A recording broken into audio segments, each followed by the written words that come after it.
Hey guys, and welcome to another video.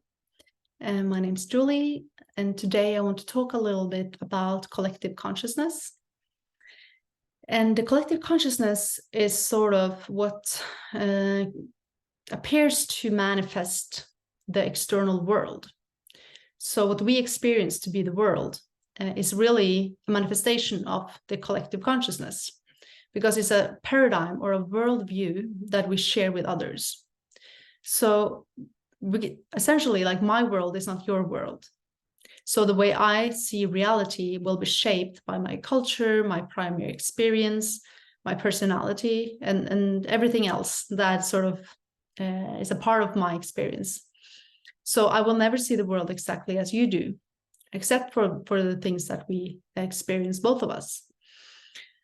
So we can say that collective consciousnesses are sort of bubbles of realities, like bubbles of matrices or mayas, sort of like thought worlds that we believe to be true before we awaken.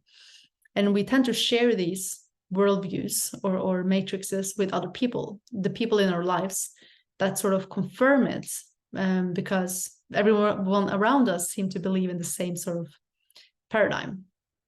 And we see the world through this paradigm as a filter, like a filter of beliefs about what the world is, and also how we interpret the world. So when we wake up from thoughts. We wake up from thoughts about who we are and what the world is. So our relationship to these thought worlds can change. Or it will change if you wake up, really. You will not see the world the same way. And also we can tend to go into sort of like a bubble of reality that is sort of like a spiritual reality, like a spiritual matrix with strong spiritual beliefs about who we are and where we are going and all of those things. And that might be true, like as a relative world, like a relative experience, but in absolute, no paradigm can exist, because they will be seen for what they are, which are just thoughts. Like all creation in the mind, with emotional charge that makes it feel even more real, because we feel strong emotions tied to these things or these paradigms that we hold. So we tune into different thought worlds when we are in different cultures. And if you have lived in a culture your whole life and you have been with the same people your whole life, you might have a more, you can say, rigid worldview. Like you have more stronger convictions about what the world is because you've never challenged it. I think today, like in today's world, we are all being challenged because of the internet. And the internet is sort of like a global manifestation of the mind, because it's it's a like non-tangible space where we share thoughts and we share worldviews and ideas. And different cultures also had different trauma and different energetic flavor. So like in some cultures you can feel like there's a lot of anger. In other cultures you can feel there's a lot of shame, there's maybe a lot of fear, and also like different, you can say, more like different cultures can inspire you in different ways, so they can help you see the world differently in a good way too. So generally we can learn a lot from placing ourselves in a completely different world, like try to live with the Aboriginals, like the native people of Australia for a few months, and see how they see the world. Like what is the world in their eyes, right? Or for a person that's never had the internet, like how do they experience life? And I remember I was in Bolivia and I spoke to a woman that has never heard about my country. And it was kind of humbling, but it was also very interesting and eye-opening to see that in her world, like my world didn't even exist. So it was interesting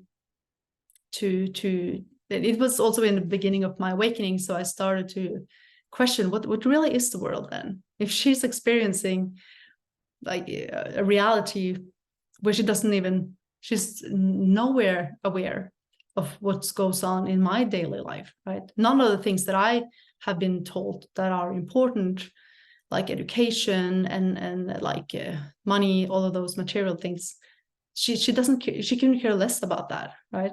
So what kind of world is she living in? How is she experiencing reality?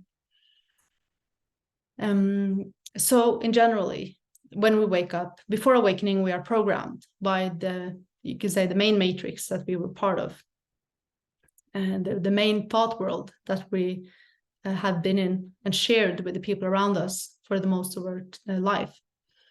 And as we wake up, we might start to see that we're not passive participants in this reality. We are creators of it. And as we integrate and heal and we become more aware, we can start to move into higher energies.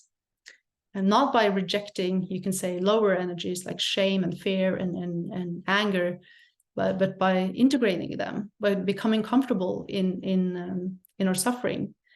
I know that sounds very paradoxical, and it is. When we start resisting suffering, when we feel our emotions, we heal them. And when we become conscious of them, that's when they integrate.